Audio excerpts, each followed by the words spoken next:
it's kind of surprised when Aaron asked me to do this because I don't have like a crazy cool testimony in my opinion. You know, I'm not like a former drug kingpin or didn't go to jail for anything. You know, but it's kind of lame in my opinion. But you guys might find it neat.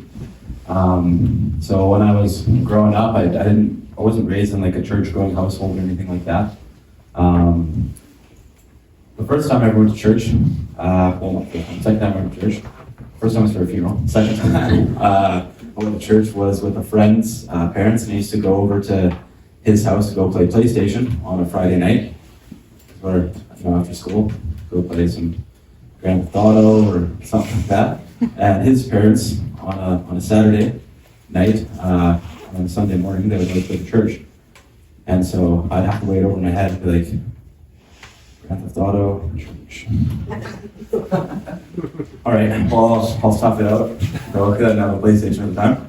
So we'd go to church the next morning and heard about this Jesus guy, and wasn't paying attention. I was in middle school or whatever, right? Never resonated with me or anything like that. But I think it planted a seed. And so one day, a year later or whatever, I was fishing, and we hadn't caught anything all day. It was crapping out of the water, and I was like, I'm hearing about this Jesus guy and he can answer prayers. And so kind of like looked around, and my grandfather was looking out at the water, and AJ, the guy who was running the boat, was running gear and stuff. And I was going to notice me praying anyways, so I just kind of closed my eyes and bowed my head, rather. And I was like, okay, God, if you're real, like I'm a bit of a conspiracy theorist. I don't believe things at face value. Yeah, I was just like, okay, God, if you're real, prove it to me. And I was like, if you're the real deal, and if you are who you say you are, put a fish on that line. And literally as I said amen, it was like, bang, fish on. And I was like, oh, shit. How did you say? So, and I remember telling Aaron this story, and it was actually the biggest fish I ever caught in my life. It was 36 pounds, 8 ounces. And my grandpa got it stuffed for me, which is kind of cool, because when I was telling Aaron the story at my house one day, I was like, yeah, it's actually that fish right there on the wall. And it's like taking out the whole wall. And he's like, that's really crazy, like how the fish that God answered your prayer to is now on your wall. And I was like, yeah, it is kind of cool. Never thought about that. But yeah, like I still wasn't. After that, I knew the power of God. I knew God was real, but I wasn't following by any means. And going through high school and stuff like that, it's not like a cool thing to do to follow Jesus. You're wanting to go party and chase chicks and stuff like that. I'm sure none of you guys know about that. So anyways, after wasn't until COVID 2019 or 2020, around COVID, I started feeling really called to start reading the Bible. And I don't know what it was. It was just like an internal gut feeling. And it wasn't that I was scared of the pandemic or anything like that. It wasn't that at all. I didn't think it was like the next bubonic plague or anything. I just, for some reason, felt like called to do this. And so I ordered the Bible online, and I wanted to start going to church. And I hadn't been to church in years. And I was like, well, I heard this church that I used to go to, Oceanside, was a good spot to go. And so I was like, okay, we'll try it out. I was nervous, right? Because I'm a big guy with tattoos and I ride a motorcycle and stuff. I'm like, these people aren't accept me. Like, they're going to be all in their Sunday best, and they're going to think, who the hell is this guy walking up here? Like, get out. And but I was like, you know what? These Christians are supposed to be really accepting people, so I'm going to try it out. So I went to church and met Jerry, and met, and the first time I ever actually went to church was with Aaron and Adam, and I think Taylor was there too.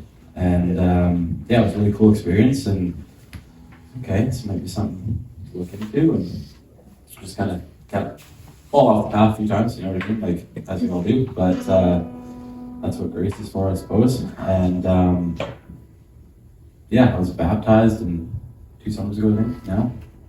And just met some really amazing people, and it's really cool how God works, I was at work up north. I work in a coal mine, and I'll kind of leave you with this story because it's kind of neat. I was was at work, and usually on day shift, there's 3 of us in the truck, and head to work, and my one coworker took time off because it was around Christmas time, and my other coworker flies out from Newfoundland every time we go to work, and so he missed his flight, and so it was just me going to work this day in the morning, and it's like -7. It wasn't that cold, but it was pretty cold, colder than this. And so I do my pre-trip on my pickup, and I'm headed out, and between Tumbler Ridge and Chetwynd, there's no service at all. It's a dead zone. And so I'm driving, and the truck cab got really cold, and the thermostat buried right over. So I pulled over, and it's like 4 in the morning, pitch black, doesn't get light up there till like 9 o'clock, and it's -7, -10, and I'm shivering, and I'm like, no service. Radio, no one's in range, and I'm like, well, it's no good. And kind of waited there for 10-15 minutes, and no trucks are coming, and I'm like, oh yeah, I could credit about that. I forgot about that. So I really just was like, I wasn't like, dear God, like, so they're just like, hey man, I'm in a pickle here, I need your help. But it was really from the heart. It was what I felt. It wasn't any like fluff words, like, you know, it was just like, hey man, like, I need a hand here, I'm kind of stuck. And literally, like 2 minutes later, this car whips around, and I'm like, oh sweet, no way. So I get my phone out and flashlight, and I'm like waving him down. He pulls over. I'm like, hey dude, and the only next turn is Brule, like the mine I work at, or Chetwynd. So I'm like, okay, I know this guy's going that way. He can give me a ride to the Brule turn off, and I can figure a ride up the logging road to the mine. And so I'm like, hey dude, can you give me a ride to the Brule turn off? He's like, oh, I can do you one better. I can give you a ride right to the mine site. Right on. And so I hop in his truck, I throw my bags in, like, so how long have you worked at the Brule for? And he's like, oh, I actually work at the Wolverine. I'm just doing overtime at the Brule. I was like, no way, how long have you worked at the Wolverine for? He goes, 7 years. This is the second time I've ever done overtime at the Brule. Like, wow, what a coincidence, that's pretty crazy. By the way, my name's Billy. And I'm like, he goes, my name's Christian. No way. What? I was like, I don't know if you believe in anything or not, but I just prayed to Jesus Christ, and a guy named Christian picks me up, takes me to work, and so yeah, it's kind of like a get out of jail free card. Help me out in really tough times. So yeah, I don't know what else to say. It's kind of the story. It's not like you said, it's nothing crazy, but awesome. That's good. Awesome.